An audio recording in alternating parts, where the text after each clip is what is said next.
ఇప్పటికే పాక్పై ఆఫ్ఘనిస్తాన్ భీకరంగా అటాక్ చేస్తుంది. కీలక సైనిక స్థావరాలపై వైమానిక దాడులు చేసింది.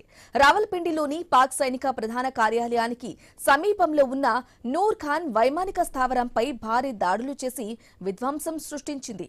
ఆపరేషన్ సింధూర్ సమయంలో భారత దాడుల వల్ల నూర్ ఖాన్ ఎయిర్ బేస్ ధ్వంసమైంది.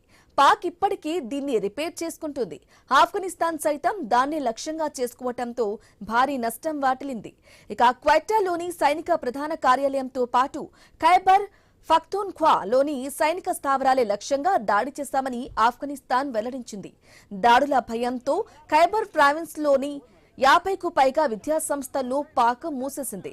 ఇక జలాలాబాద్ లో పాకిస్తాన్ యుద్ధ విమానాన్ని కూల్చివేసినట్లు తాలిబాన్ అధికారులు వెల్లడించారు.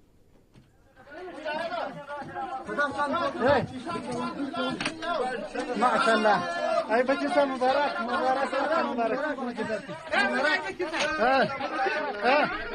ورا واخر راضي ايه راضي كده راضي అటు భారత యుద్ధానికి దిగుతోందని పాకిస్తాన్ భయపడుతోంది. పాక్ అధ్యక్షుడు ఆసిఫ్ అలీ జర్దారీ చేసిన వ్యాఖ్యలు ఈ విషయాన్ని స్పష్టం చేస్తున్నాయి. తమతో మరో యుద్ధానికి భారత సన్నాహాలు చేస్తుందని జర్దారీ ఆరోపించారు.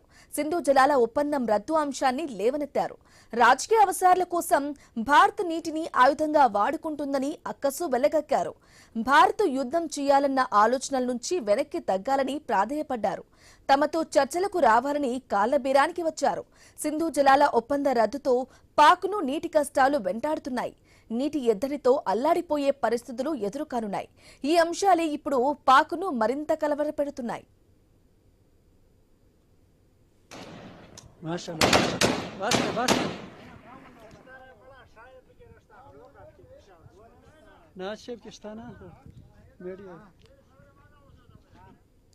పాకిస్తాన్ లో శాంతిని అస్థిరింపజేసేందుకు ఆఫ్ఘాన్ ప్రయత్నాలు చేస్తుందని పాక్ అధ్యక్షుడు ఆరోపించారు. పశ్చిమాసియాలో యుద్ధంపై పాక్ ద్వంద్వ వైఖరిని అనుసరిస్తోంది.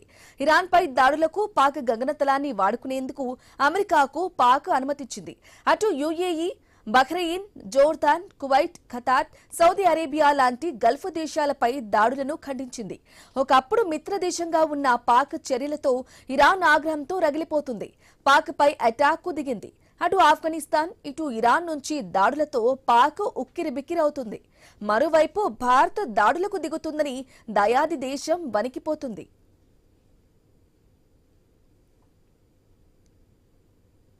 అప్డేట్స్ కంటిన్యూ అయితే షార్ట్ బ్రేక్ తర్వాత